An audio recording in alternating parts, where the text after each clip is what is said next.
So I'm here with Ray Slayford for the first time joining us on the G6 session in Australia 2011. Just stepped fresh off the stage here in Melbourne today. Thank you for joining us, Ray. Pleasure. Hope you enjoyed today's session. It was a lot of fun, actually. It was indeed. It's been one of my favourites for sure. Interesting use of some interactive polling today in the session as well, which we've not done previously.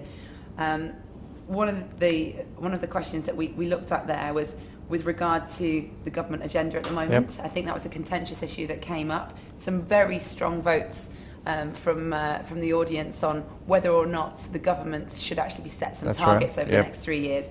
Your quote that I have here, the proposed model that the government has is not necessarily the only model to drive out cost, and that you don't think it'll get left alone.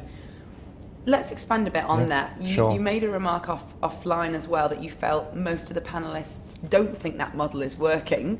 What can we surmise from that, in your opinion? That's right. I mean, my comment was around the current blueprint was a great theoretical start for the government, and it moved the government on in terms of promoting shared services and developing shared services. So that, and I think that's consistent sort of support from the panel. Where the panel then had differences as how successful that's been and will it be successful, right? So my view was it hasn't been overly successful because organisations have struggled with the degree of implementation and a degree of progress and maturity to get there. So this is hard, right? So for government, it's much harder than private sector for a number of reasons. One, the scale tends to be larger. Two, the maturity of those organisations tends to be lower than some of our corporate commercial organisations. And then there's the political overlay. So if you, and that political overlay is a cultural overlay within agencies or within departments. So you try and bring that together in a shared service where you're transforming culture, put it in new process, potentially having to change technology on a large scale, and take that change through in terms of redefining people's roles. It's hard, right? So one, it's complex and difficult. And because of that, because of the way that super agencies have been looking at it from a amalgamation cluster perspective, it's almost too hard to make traction, right? And they've struggled with some of that traction. So my personal view is a new government who's made some rumbling noises around efficiency and effectiveness and cost out of the system.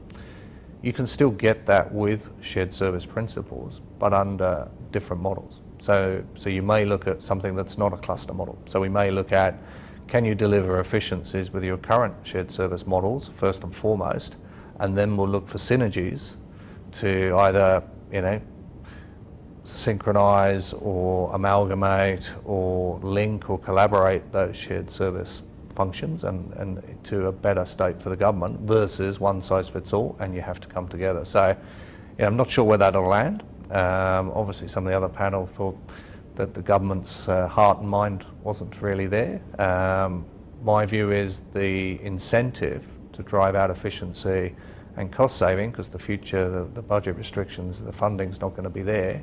It means it has to do something, and shared services is one of those vehicles that can be a deliverer of some of those efficiencies and savings, but I think people are struggling to execute. I think what everyone was in agreement of is that doubtless the savings are there. It's just a question of how to tap into that. Exactly. Which kind of leads us on to some of the other sub-themes that were mentioned today, and the routes that people are exploring now. Talent crept up a number of times, particularly when we looked at some of those attrition rates that the audience were commenting on. One of the things that you mentioned is that there has been an increase in the tendency for talent to move on or offshore, definitely in Asia. You mentioned certainly SSON seeing that worldwide at the moment. There's a demographic shift for sure, and I think everybody is aware of these talent tectonics, as it's been put to me before now, where we're seeing huge amounts of talent in new functions coming out of Asia specifically. What impact is that really having here in Australia? You mentioned a political overlay for the public sector a moment ago. Australia has its own culture and by every means is operating differently to the rest of Asia Pacific in many people's eyes. What does this actually mean, the talent move, if you will, for this particular country? Yeah. Well, it's an opportunity, right? So it's going to go, there's a number of ways that we can embrace that talent. Right, one, there's a war for talent on here that we're all facing. There's skill shortages here that we're experiencing, and an ageing population. So the future says we have to supplement our talent pool.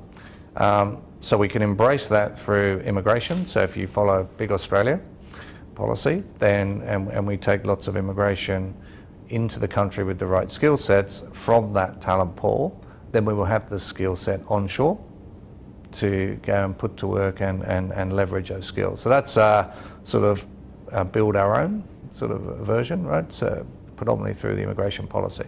The other BYO, very Australian. Yes, well, exactly. BYO, your own talent pool, right? But and even in our own organisation in KPMG in the professional services arena, we go offshore for talent when we can't find talent onshore.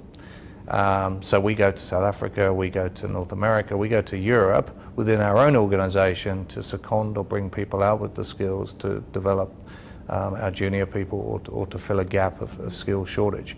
So I see more and more organisations looking to do that, and if they can't do that within their own organisation, if they haven't got alliances or they haven't got operations overseas, then they will look to third-party providers or outsource providers or strategic partners to do that. So we will find, our view, we will find lots more resource model partnerships. So we get often asked to do that as an organisation. Can you provide a resource pool that we can tap into for certain skill sets? So it's not traditional professional services advice, it's actually resource models. So that's a different game for us as well, right? So, and to fill those gaps and to deliver those services, you need the right skill set and the right talent. If you can't come to it via those two means, you're almost forced then to look at the alternative to go offshore. Then you're back into, should we have those resources offshore? Should they be a third party? Should they be a hybrid? And all the options that are in play.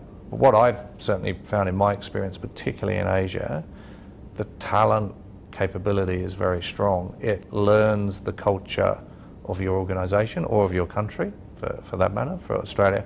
Therefore, you can then bring that talent onshore into your teams, and they understand the culture, they understand the business, they've got the skill set. It's actually easier in some respects than hiring off the street and hiring others, because they bring cultural assimilation, they bring knowledge of your business and all the skills that you're looking for, probably at a lower cost point. And there it is, that word, cost. Yeah. I knew it was going to come in there That's somewhere. right. Yep. Obviously, still at the heart of the discussion of any labour arbitrage conversation that we've had over the last 3 years on this stage. Today was the first time we actually did get to survey the audience to get a flavour for how people felt about that. And I personally was surprised. There was quite a split view there on what sort of cost savings people would need to see to actually start offshoring for cost savings. Certainly felt like a different vibe to me than perhaps we would have heard from 2 or even a year ago here in Australia. Do you agree that there has been a softening of the view towards offshoring with regard to cost savings being made there? Yeah, I think so. I think it's more acceptable to explore that. I think there's a culture shift at hand. There is a culture shift. I mean, Australia is still relatively immature in terms of its acceptance of offshoring and outsourcing compared to Europe and North America. However, it has seen it work in a way that it's deemed palatable or acceptable. And I'll give you an example. So some organisations will go offshore for particular talent or skills, but at the same time not make redundant existing skills. So they'll either redeploy those skills or use them in different areas. And the attrition, natural attrition, or the growth in new areas means that they're not actually making redundancies. They're actually acquiring new talent and new skills offshore versus acquiring it onshore. That's deemed more acceptable. So people now are accepting offshore as a talent pool, offshore as a form of skills, and often very viable in cost. Back to the cost question, right? So it didn't really surprise me. I think people are beyond the traditional labour arbitrage on low value transaction processing type things. That's a known equation, but people are thinking it has to be more than that now. So I think that level of maturity has improved significantly. People won't just look at payroll, accounts payable, etc. They will look at much more higher end finance and HR functions offshore. So we heard it here first. Yes. Offshoring is now more palatable in the Yes. Australian domain. Yep. So says Ray Slayford.